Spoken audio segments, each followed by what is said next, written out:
Welcome back to Ace of Jack's Media Grounds. I'm Chris, and today I'm reviewing Mortal Kombat 2. This is the sequel to Mortal Kombat from 2021. Directed by Simon McQuoid, it was written by Jeremy Slater, Ed Boon, and John Tobias. So we've got the original creators of Mortal Kombat that wrote this one, which makes a lot of sense.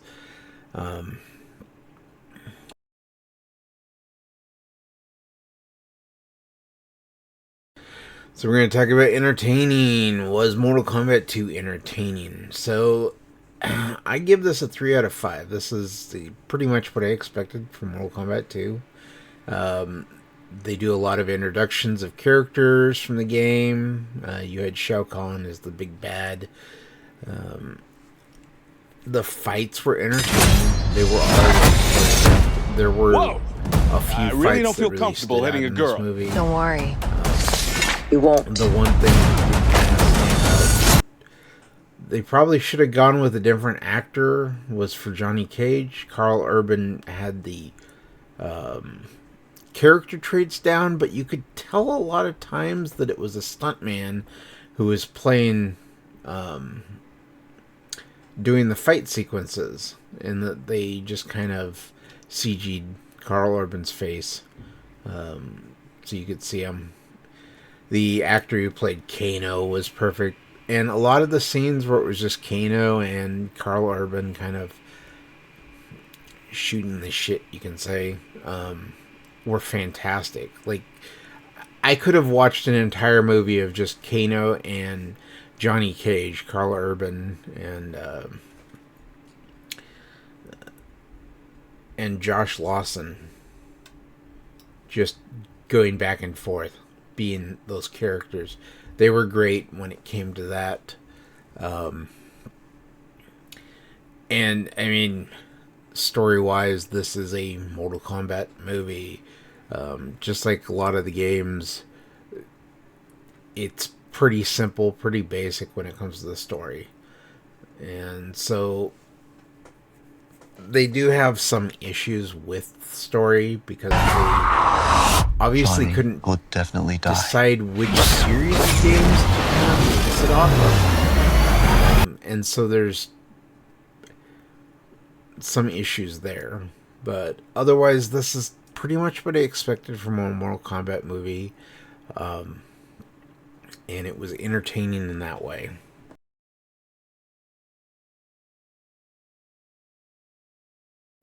And we're going to look at pacing. Now, I gave this one a 3 out of 5 with the pacing, primarily because it, as a whole, didn't feel overly long for an hour and 56-minute movie. The issue that you might have with the pacing is that it sometimes goes a little too fast with character introductions and the fights, and then it kind of slows down to give a little background story on some of the characters.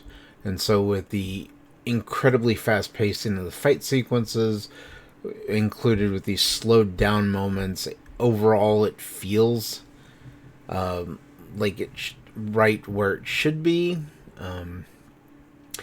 They probably could fix that by removing some of the backstory that just feels a little unnecessary, and instead, slowing down the fight sequences, or maybe giving the fight sequences a little bit more time to breathe. But overall, it was right there where it was expected to be, to the point where it felt like it didn't overstay its welcome, but at the same time it didn't go too fast.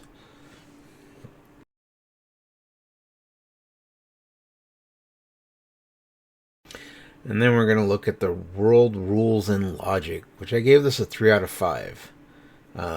Because just like the video games, the rules of the world are kind of fast and loose at times.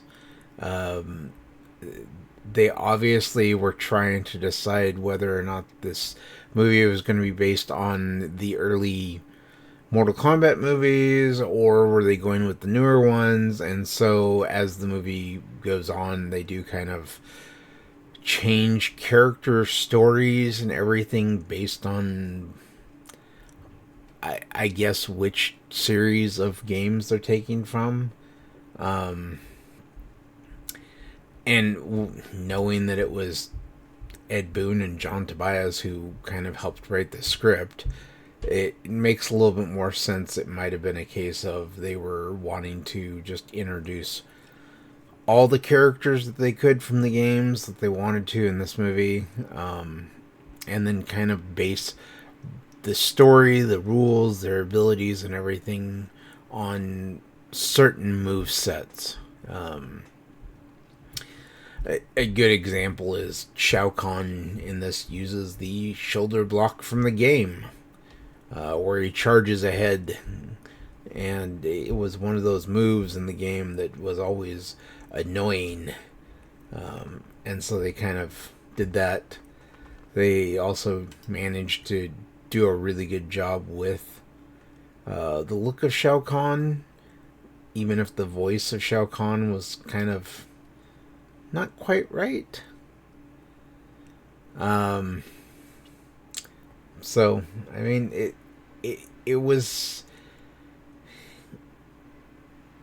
decent in the fact that it knew what it wanted to do with the logic of the world, even though at times, if you've played the games, it doesn't quite make a whole lot of sense story wise when it comes to that.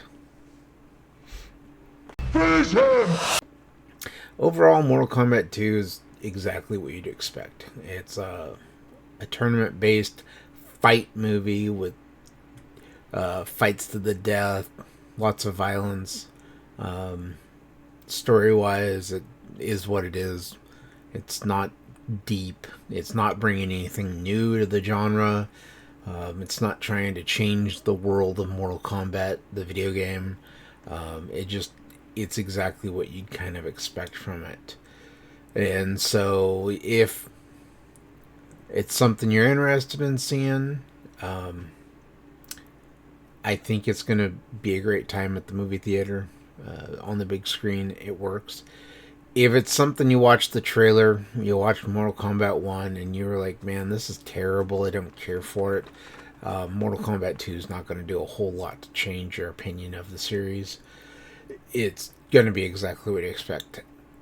However, if you are interested in seeing movies that might fall within that tournament style action movie genre, and you've never seen it before, I'd recommend Bloodsport from 1988 with Jean-Claude Van Damme, Enter the Dragon from 1973 with Bruce Lee, The Karate Kid from 1984, Warrior from 2011 with Tom Hardy and Joel Edgerton, and then Kickboxer from 1989 with Jean-Claude Van Damme.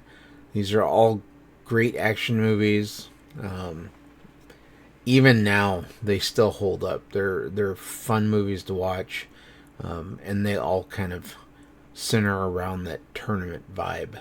So if you're looking for something else to watch and you don't think Mortal Kombat was going to be your cup of tea for this weekend or in the future here, I definitely recommend those ones. And make sure you hit that like button. Just think about subscribing to the channel, and I will catch you on the next one. Bye-bye.